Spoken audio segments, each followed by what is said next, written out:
Up next, we got Nicolas Dalby. He's a nice Denmark man fighting Daniel Rodriguez. Dalby, he's looking to get back on track. He actually just came off of a loss to Jesse Ronson. And, Daniel Rodriguez sits there with a sparkling 13-1 record. He's coming in hot fire. This is going to be a great one. What do you have for us here?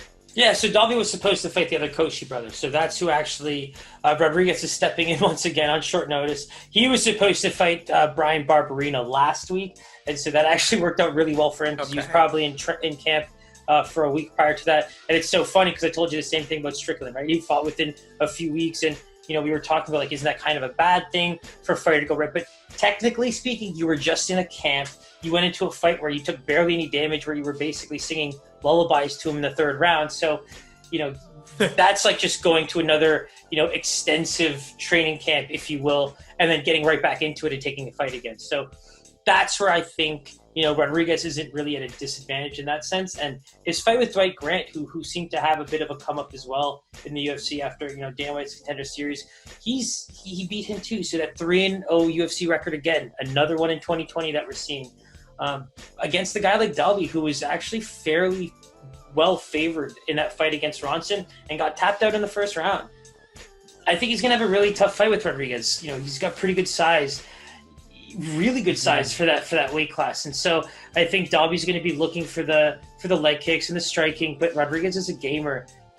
All right, and so that brings us into our fun little game here. And so, it sounds like you have a lean on who the favorite is. Where do you see that number lying?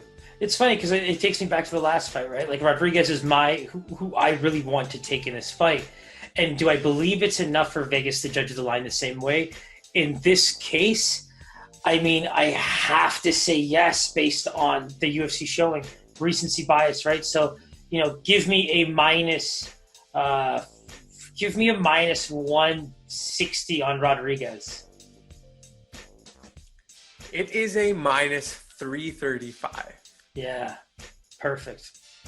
That's me hoping and dreaming. So, I know, but it's a good parlay mixer for sure. But here's the thing, going into more analysis of that fight, I mean, that's a fight where I would definitely encourage an under, in terms of both fighters, really trying to either finish or get tired and see something kind of sneaky happen in the last round or last couple of minutes.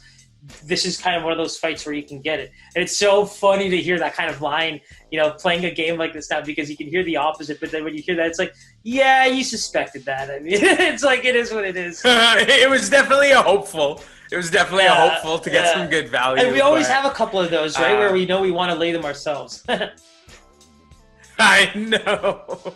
So, yeah, stay tuned for that one. It looks like, we'll be including Daniel in some parlays and looking at that under and maybe even a Daniel finish. Yeah, no, I totally agree. I just can't help but feel like that's the fight that's really setting the pace for what should be a fun card. As usual, hit that bell button, hit that subscribe. Ding, ding, ding, we ding. love all you guys. We love you tuning in, so continue to do so. We really appreciate it. Our Instagram is there. Our Twitter is there. Give us a follow. Give us a comment. Any questions you have, shoot them our way. And Siraj, thanks again for the breakdown. I'm really looking forward to this one. Yeah, I mean, I think we probably had some of the most fun looking at this one together and breaking down some of these cards and watching some live little videos there. So, I'm really excited. I think it's despite it not having the names people are used to, especially for a card dubbed as a pay-per-view with UFC 255, it's going to be good. It's going to be really, really good. Absolutely. Make sure you tune in, guys. We'll see you Saturday. Take it easy. Peace, my boy. Peace.